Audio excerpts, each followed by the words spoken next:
I am 97 years old. There is a glass jar on my windowsill. Inside it is a brass shell casing, tarnished almost black.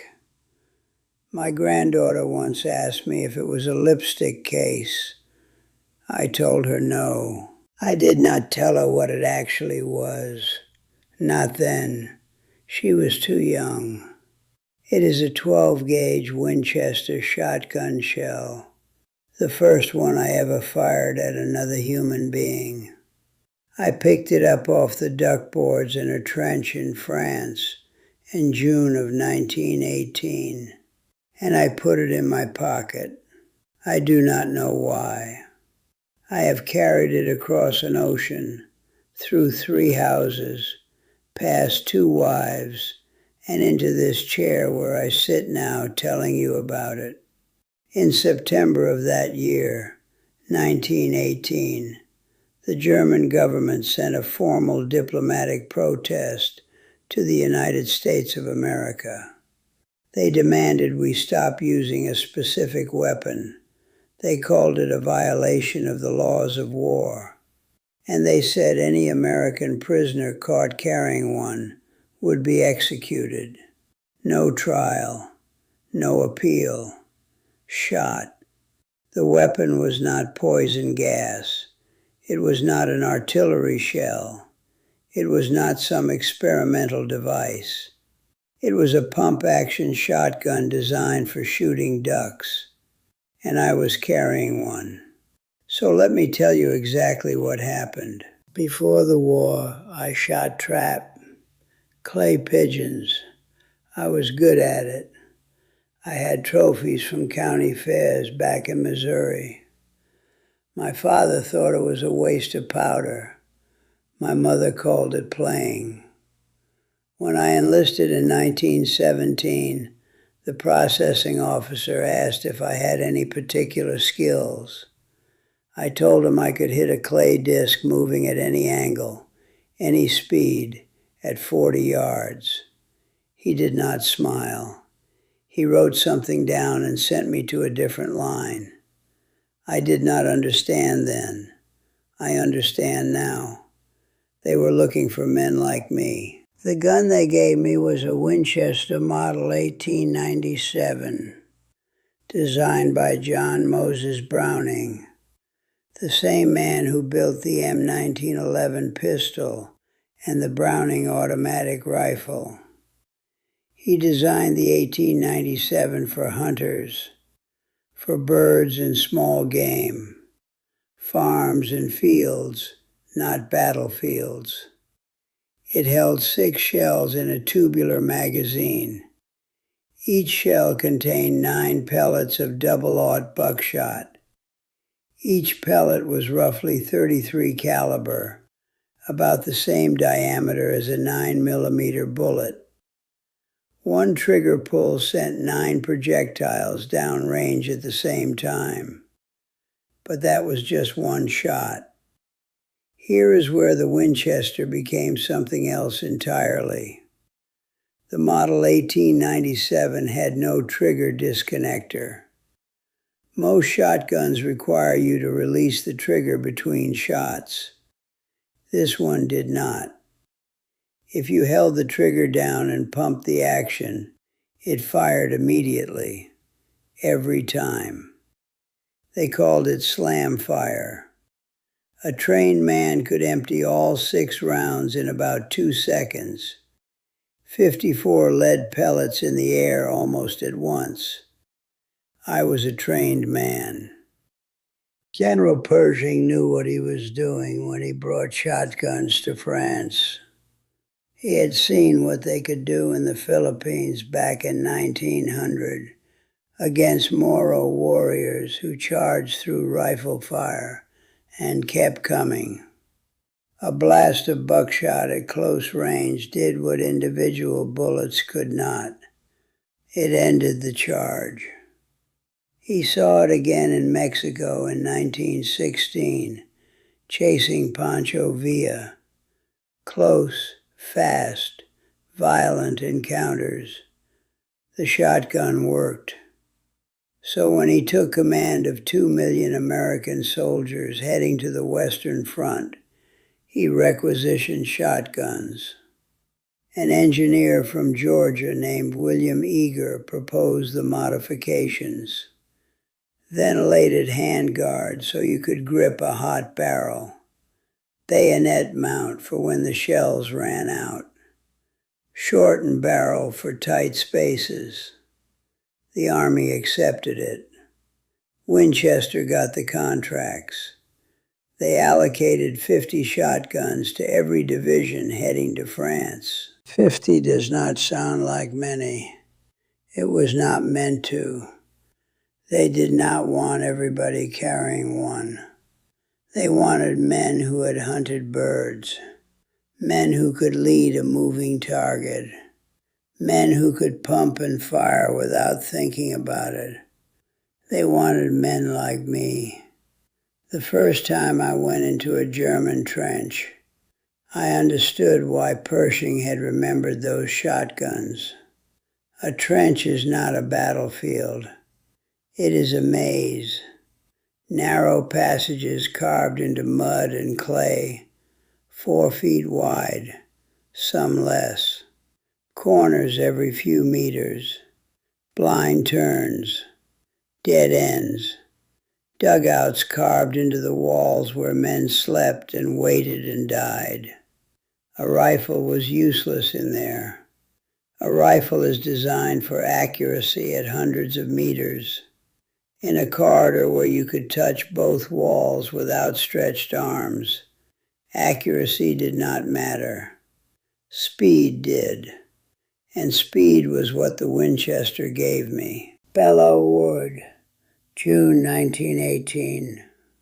The Germans held fortified positions in the trees, machine gun nests, overlapping fields of fire. The French had already tried and failed to take it. When the Marines went in, some of us carried Winchesters. The fighting lasted nearly a month. I still have the brass to prove I was there. I will tell you what it was like. You hold the gun at your hip. You pump the action. You pull the trigger and you do not let go. You pump again and it fires again. The recoil becomes part of the rhythm.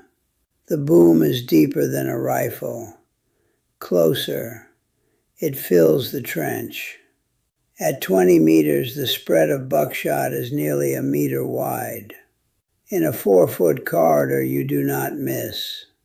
You cannot miss. The Germans had been fighting for 4 years. They had seen everything the British and French had thrown at them. Machine guns, artillery, tanks, gas. They had never seen anything like us. One account from that time described what happened when German assault troops met American shotgunners. We let them approach. Then we opened fire. The front ranks of the assault simply piled up on top of one awful heap of buckshot-drilled men. Those are not my words, but I saw what those words describe. They started calling us Teufelhunden, devil dogs. Here is something most people will not believe. Some of us, the ones who had been competition trap shooters, we could track a German stick grenade in the air. They had a 5-second fuse. A man who had spent years shooting clay pigeons, launched at unpredictable angles, could lead that grenade, fire, and blast it out of the air before it landed. I saw it done. I did it myself, twice. You do not think about it. Your hands think about it. The same instinct that breaks a clay disc at a county fair breaks a grenade over a German trench. The skill was identical. The stakes were not. In September 1918, a sergeant named Fred Lloyd walked into an occupied German village, alone, with a Winchester. He cleared it building by building, pumping and firing, one man against a garrison. He came out the other side. Think about what that means. Trained soldiers with rifles and machine guns, men who had survived 4 years of the deadliest war in history, and one American with a shotgun walked through them.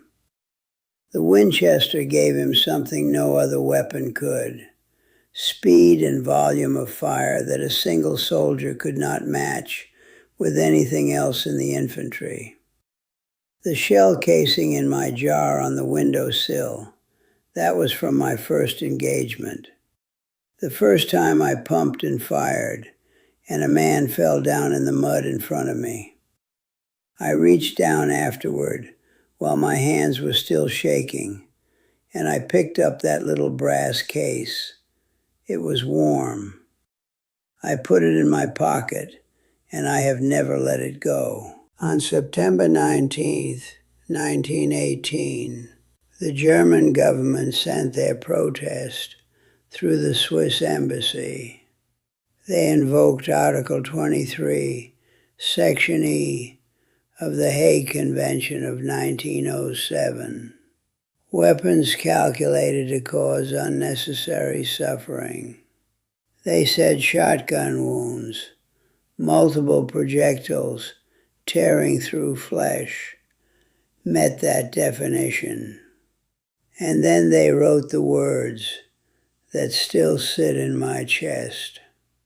Any prisoner found to have in his possession such guns or ammunition belonging thereto forfeits his life. Forfeits his life. That meant me. The same country that introduced chlorine gas at Ypres. The same army that used flamethrowers to burn men alive. The same military that issued sawtooth bayonets designed to tear flesh so wounds could not be stitched closed. That country said my duck gun was a war crime. Secretary of State Robert Lansing did not flinch. Brigadier General Samuel Ansel built the legal response. The Hague Convention prohibited unnecessary suffering. The key word was unnecessary. All weapons cause suffering. Shrapnel creates multiple wound channels. Machine guns strike a man many times in seconds. If multiple projectiles were the standard for war crimes, half the weapons on the Western Front were illegal. And then Lansing authorized the counterattack. You want to talk about unnecessary suffering? Let us talk about chlorine, phosgene, flamethrowers, sawtooth bayonets. The message was clear, and so was the threat. Execute one of our men and we will retaliate. Germany blinked. Not a single American shotgunner was executed. Not one. 44 days later, the war ended. November 11th, 1918. But the Winchester did not retire. 23 years later, Pearl Harbor, and the gun went back to work. Guadalcanal, Iwo Jima, Okinawa, close combat in jungle and cave and tunnel. Major General Alexander Patch led an attack personally on Guadalcanal with a Winchester, a general in the jungle with a duck gun. Sergeant Clyde Thomason used his to assault Japanese positions on Makin Island in August 1942. The weapon Germany tried to ban was still killing enemies a generation later. I came home in 1919. I weighed 30 pounds less than when I left. I put the shell casing on a windowsill, and I did not talk about it. Nobody asked. There was a box of trap shooting trophies in my attic. I could not throw them away. I could not look at them either. The same hands that won ribbons at county fairs had cleared trenches with a duck gun. I have never been able to make those two things fit together. More than 1 million Winchester Model 1897s were manufactured. The gun served in every American conflict, from the Philippines in 1900 to Vietnam in the 1960s. Nearly a century of continuous service. A journalist named Peter Carney wrote after the war that the shotgun carried more terrors into the hearts of the enemy than any other instrument of destruction. The only umbrella that would protect anyone from it, he said, was an armored tank. An armored tank. To feel safe from a weapon designed to shoot birds. I am 97 years old. The shell casing sits in its jar. The brass has gone almost black. But if you hold it up to the light, you can still see the dent where the firing pin struck. 1 shell, 9 pellets. That was enough to make an empire file a formal diplomatic protest.